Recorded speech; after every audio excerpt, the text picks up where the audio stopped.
di rumah dia ketabrak lagi atau ini lagi jadinya dislokasinya muncul lagi gitu. Ya, ya jadi ini hampir semua pasien yang mengalami dislokasi sendi bahu semuanya berisiko untuk mengalami recurrent dislokasi.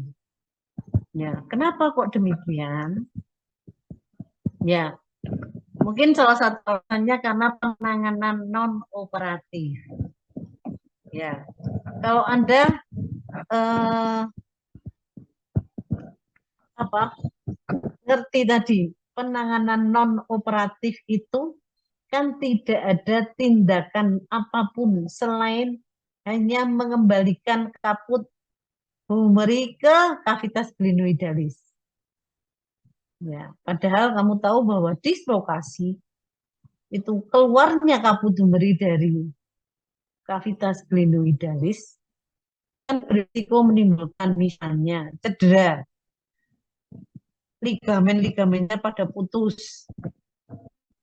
Berisiko nggak seperti itu? Ya berisiko, kaput pulmerinya sampai keluar ya. Jadi kemungkinan terjadi terputusnya baik total maksudnya ya terputus semuanya atau hanya sebagian. Kemudian kemungkinan terjadi robeknya kapsul sendi, ya, kerobekan dari kapsul sendi. Kemudian cedera pada otot-otot sekitar sendi. Ya.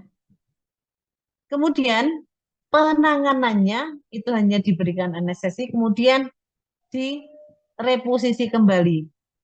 Artinya kalau sendirinya dikembalikan ke tempat asalnya. Tidak ada upaya misalnya tadi ligamennya terputus, disambung lagi, kapsulnya robek, dijahit lagi. Tidak ada upaya-upaya seperti itu. Sehingga pada saat sudah selesai imobilisasi, dibuka imobilisasinya, pasiennya kemudian bergerak eksorotasi agak maksimal, dislokasi lagi. Ya gimana ya? Karena tadi stabilisator pasifnya sudah tidak bagus, stabilisator aktifnya juga sudah tidak karena imobilisasi lama kan nggak aktif. Otomatis semua stabilisatornya nggak kerja secara baik. Ya, sehingga kan bisa menimbulkan recurrent dislokasi. Ini menimpa hampir semua pasien eh, dislokasi sendi bahu, baik laki-laki maupun perempuan. Apalagi pasca buka imobilisasi dislokasi tidak diberikan program latihan yang tujuannya untuk menambah stabilitas sendi. Nah, ini kan sebenarnya tugasnya fisioterapis. Jadi, fisioterapis itu mestinya kalau ketemu pasien riwayatnya pasca buka imobilisasi dislokasi, tujuan utamanya adalah mengembalikan stabilitas sendi untuk mencegah recurrent dislokasi.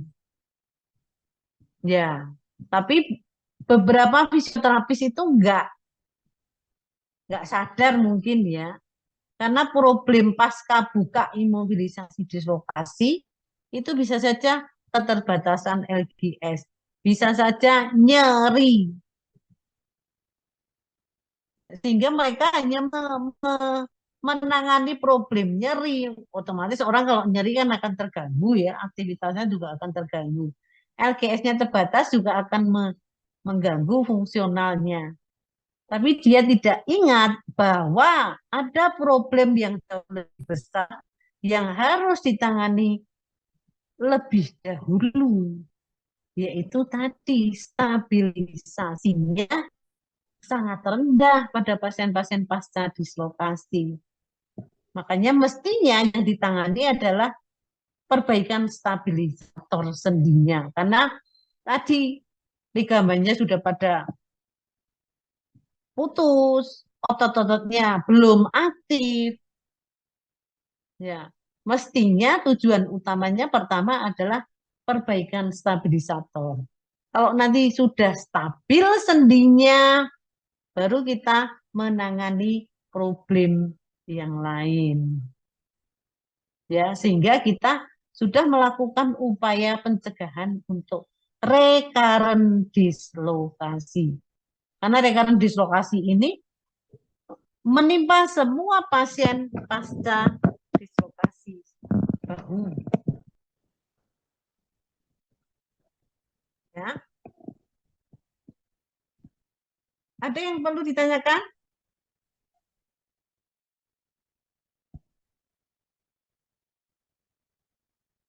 Ya, kalau tidak ada kita lanjut.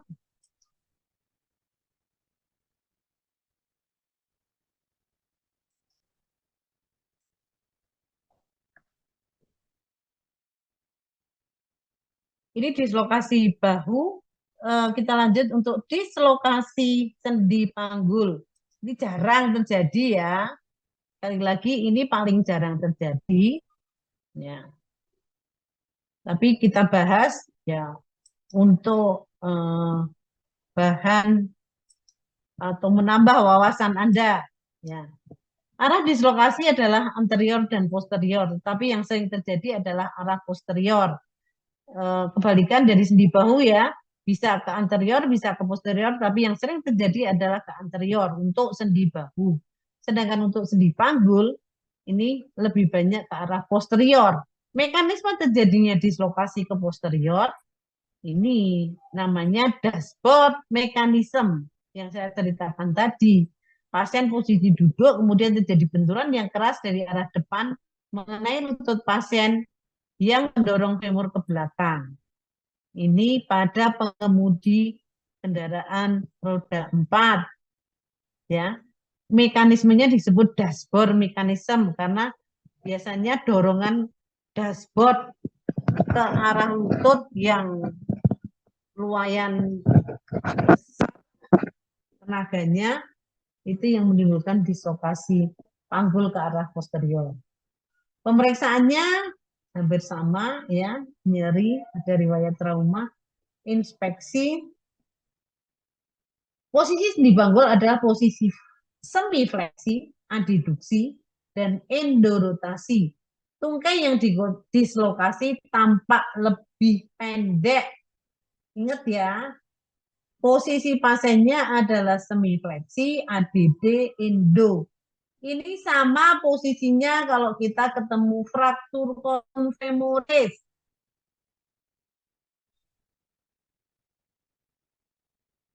Ya, jadi jangan salah duga waktu ada kecelakaan lalu lintas, ya. Kemudian posisi pasiennya dia berbaring dengan tungkai yang semi fleksi, endorotasi, ADD. Wah ini mesti fraktur. Nah, ternyata dia adalah drivernya dan kecelakaannya adalah muka dengan muka. Nah, kemungkinan besar kalau seperti itu ya dislokasi. Tapi bisa juga fraktur kolum femoris. Kalau fraktur kolum femoris, kalau pasiennya perempuan, kemudian usianya sudah di atas 50 tahun atau di atas 60 tahun, ya riwayatnya terpleset, yaitu kemungkinan ya fraktur kolum femoris. Ya. Palpasi sama ya, ada tonjolan pada daerah bagian panggul posterior, kemudian mesti tes untuk neurologinya dari sensibilitas maupun tes motoris, ya. Kemudian pemeriksaan radiologis ini untuk memastikan diagnosis dislokasi. Reposisi sama di bawah anestesi dengan metode Igelo. Posisi pasien berbaring di lantai, terapis berlutut di samping pasien pada sisi yang dislokasi. Gerakannya adalah lutut dan panggul pelan-pelan difungsi fleksikan, kemudian diikuti abduksi dan eksorotasi. Jadi ini kebalikan dari posisi kecacatan. Lutut diekstensikan pelan-pelan dan hip diposisikan netral ke arah sedikit endorotasi dan ADD. Imobilisasi dipertahankan dengan interaksi dengan beban tetap dipertahankan selama kira-kira 4 minggu. Jadi ini masih harus mondok di rumah sakit. Ya, sedangkan pada dislokasi bahu tadi penanganannya di rumah sakit tapi bisa rawat jalan. Kalau yang ini harus opnam karena harus pasang interaksi di rumah sakit. Ya, sekalian kita selesaikan untuk dislokasinya ya. Yang ketiga adalah dislokasi temporomandibularis. Ini paling sering terjadi pada lanjut usia. Ya, kenapa kok lanjut usia? Ya, pada lanjut usia ligamennya sudah kendor semua, hingga stabilisator pasifnya sudah menurun fungsinya. Kemudian kekuatan ototnya juga sudah mulai menurun. Ya, sehingga stabilitas sendi menjadi lebih menurun, sehingga untuk terjadi dislokasi jauh lebih mudah. Arah dislokasinya biasanya ke anterior. Selain anterior juga bisa ke lateral maupun medial. Tapi yang banyak ke anterior. Penyebabnya kalau ke anterior itu menguap terlalu lebar. Ya, makanya kalau orang Jawa kalau menguap itu kan biasanya tangannya suruh menutup mulut, sebenarnya itu untuk membatasi ya supaya tidak terlalu lebar gerakannya yang akan memicu dislokasi. Kemudian menggigit makanan yang terlalu keras. Ini pada dislokasi yang ke arah lateral. Ya, ya ini kalau zaman dulu, waktu saya masih kerja di rumah sakit tahun 90-an, kamu belum pada lahir. Kalau ada orang tua datang, digoncengkan anaknya atau ya diantar sama anaknya, sambil mukanya ditutup dengan kain, itu kemungkinan besar adalah pasien kita karena dia mengalami dislokasi temporomandibularis. Kalau zaman sekarang kan semua orang pakai masker kan eh, banyak ya, sehingga kalau orang dislokasi temporomandibularis itu mulutnya buka tanpa bisa nutup. Makanya kenapa mesti harus ditutup pakai sapu tangan. Nah, zaman dulu kan belum model orang pakai masker. Pakai mulut, pakai penutup sapu tangan kan juga hampir orang nggak pernah melakukan itu. Nah, kenapa pada orang dengan dislokasi temporomandibularis seperti itu? Karena mulutnya buka terus, sehingga mesti harus ditutupi. Ya, pemeriksaannya adalah anamnesis, punya riwayat menguap. Ya, biasanya karena menguap terlalu lebar nggak ditutup atau menggigit makanan yang keras. Ini untuk yang geser ke lateral. Bisa membayangkan ya, temporomandibularis sendinya kecil, ya antara jadi tuberkulum punyanya maksila dan tepungan punyanya mandibula, namanya sendinya namanya temporomandibularis, temporal sorry sama mandibula. Ya ini bisa dislokasi ke depan, tapi bisa juga ke samping. Inspeksinya ini kalau yang ke depan itu tidak bisa menutup mulutnya. Kalau yang sorry ke depan ini menganga mulutnya, makanya harus ditutup dengan sapu tangan.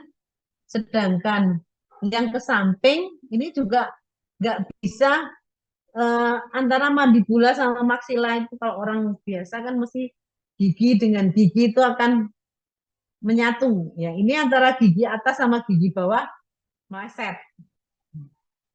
Pemeriksaan ex foto untuk memastikan. Kemudian reposisinya tanpa anestesi. Ya, cuman nanti ada beberapa risiko. Posisi pasien duduk di lantai, kepalanya bersandar di dinding. Posisi terapis berada di depan pasien. Maaf. Dengan dua tangan memegang kedua mandibula pasien. Jadi pakai handspoon, ibu jarinya masuk ke dalam mulutnya pasien. Tangan 4 jari memegang mandibula pasien dari luar. Yang masuk ke mulut hanya ibu jarinya kanan kiri.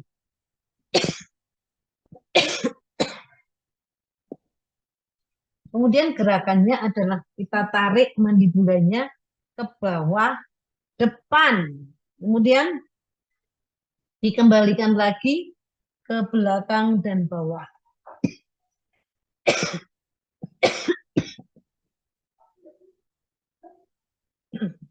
Sampai nanti mulutnya bisa menutup rapat, itu berarti dislokasinya bisa kembali. Tapi selama masih belum menutup, harus diulang lagi. Masalahnya pasiennya ini sudah tua-tua, gigi-giginya kan banyak yang sudah tanggal. Gigi yang tanggal ini membuat ligamennya itu semakin kendor.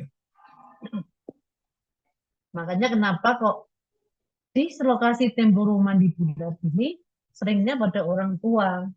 Ya karena memang situasinya seperti tadi ya. Jadi gigi-giginya, Anda bisa bayangkan maksilar mandibular jadi satu, kalau giginya sudah tanggal berarti tidak ada pengganjal antara maksilar dan mandibula. Ganjalan giginya kan sudah enggak ada, sehingga menjadi semakin unstabil. Kalau sudah direposisi, kemudian sudah bisa antara gigi atas dan gigi bawah menyatu, berarti bisa nutup rapat, berarti dislokasinya sudah kembali normal. Imobilisasinya hanya membalut ya supaya pasien tidak bisa membuka mulut terlalu lebar. Karena kalau buka lagi risiko dislokasi. Jadi dibalut ya. Kalau zaman dulu orang sakit gigi kan dibalut supaya tidak buka-buka mulutnya ya. Dipertahankan selama 4-7 hari pada masa imobilisasi. Tadi pasien sebaiknya makan yang lunak-lunak. Kemudian minum tidak perlu buka mulut tapi bisa menggunakan sedotan plastik ya, supaya tidak terlalu membuka mulut ya. Kira-kira sebenarnya sih 4 hari sudah cukup bisa dibuka.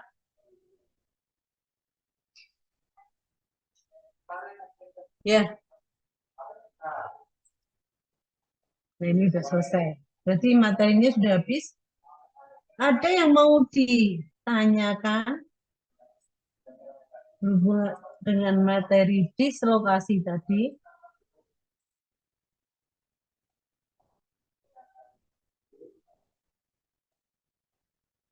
Halo.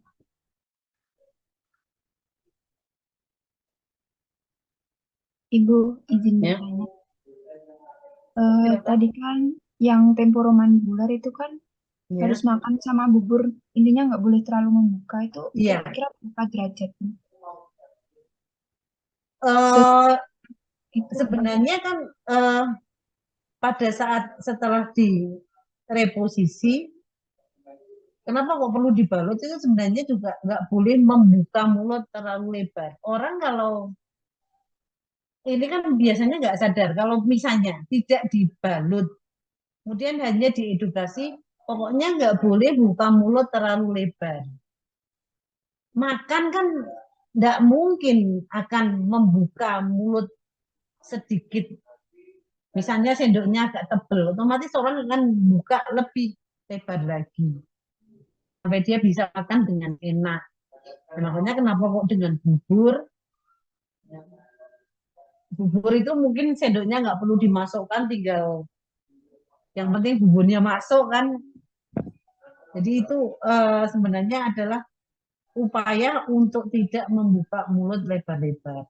Nah, kalau tidak membuka mulut sebenarnya misalnya makan makanan yang bubur yang encer itu kan jauh lebih mudah ya. Karena seperti diminum. Ya itu kan berarti tidak perlu membuka mulutnya lebar. Ya takutnya kalau tidak dibalut, pasien mesti akan cenderung eh, akan cenderung membuka mulut. Nah, takutnya nanti akan terjadi dislokasi ulang pada saat reposisi itu akan terjadi trauma pada jaringan-jaringan di sekitarnya. Ya, kadang-kadang gigi-gigi itu sampai kan orang tua giginya sudah goyang. Itu dengan kita memasukkan jari itu aja nanti akan pada keluar semua giginya. Kadang-kadang sudah sepuh, kesakitan, nanti keluar darahnya. Itu kan sudah sangat tidak mengenakkan bagi kita sebagai fisioterapis maupun bagi pasiennya sendiri, ya. Jadi dijaga jangan sampai terjadi dislokasi ulang, ya. Tapi kan pasien perlu makan, perlu minum, ya. Tapi ya mesti harus bersabar, kira-kira 4 hari biasanya sudah dibuka sudah baik. Itu Mbak, Iya, ada Bu. lagi yang mau ditanyakan? Mohon maaf Bu, izin bertanya. Ya, silakan. Eh, Tadi kan Ibu menjelaskan kalau apa namanya itu kan makannya pakai bubur, terus di apa namanya nggak boleh Minumnya. ya minumnya pakai sedotan gitu, nggak boleh apa pokoknya buka mulutnya terlalu lebar gitu. Nah itu kenapa nggak biasanya kan terkadang ada tuh Bu yang pakai selang gitu buat makan itu kenapa nggak kayak gitu? Kan yang saya pikirin gitu gitu loh Bu. Sonde. Nah, itu kan pada orang-orang yang enggak bed rest, yang enggak sadar. Kalau ini kan secara fisik semuanya kan bagus. Iya enggak? Kan problemnya kan hanya untuk mencegah supaya tidak dislokasi ulang. Tapi kan di yang lain kan tidak ada masalah. Kalau pakai sonde kan beda itu. Itu orang yang bed rest nggak sadar lah. Harus mengkonsumsi makanan, makanya pakai sonde. Ini kan orangnya bisa jalan kemana-mana. Ngomongnya juga kalau di mulutnya terlalu dibuka, eh, kalau tidak dibalut, ngomongnya juga cenderung akan membuka mulut lebar-lebar. Tapi dengan dibalut, sebenarnya kita membatasi semuanya. Baik pada saat dia bicara, mesti bicaranya nggak mungkin akan membuka mulut dengan lebar. Saat makan minum juga nggak mungkin dia akan membuka mulut dengan lebar. Tapi kalau tidak dibalut, pasti akan cenderung berisiko untuk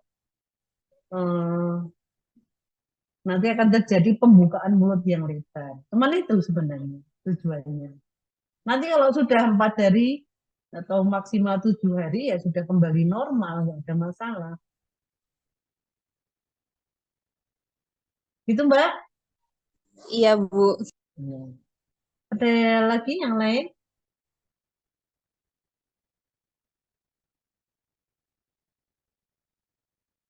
Halo, sudah cukup? Sudah, Bu. Ya, saya kira eh, untuk minggu depan berarti kita akan praktek di lab ya untuk kasus tadi pasca penata laksanaan fisioterapi imobilisasi praktik ya. Nanti ada beberapa soal cerita yang harus Anda selesaikan ya untuk mempraktekkan teknologi baik itu terapi manipulasi, terapi latihan maupun latihan fungsional. Ya, saya kira itu yang bisa saya sampaikan. Terima kasih perhatiannya. Selamat sore. Assalamualaikum warahmatullahi wabarakatuh. Waalaikumsalam warahmatullahi warahmatullahi wabarakatuh. wabarakatuh. Terima Terima kasih, Bu. Ya, Terima kasih, Bu. sama-sama. Terima kasih, Bu. Terima kasih, Bu.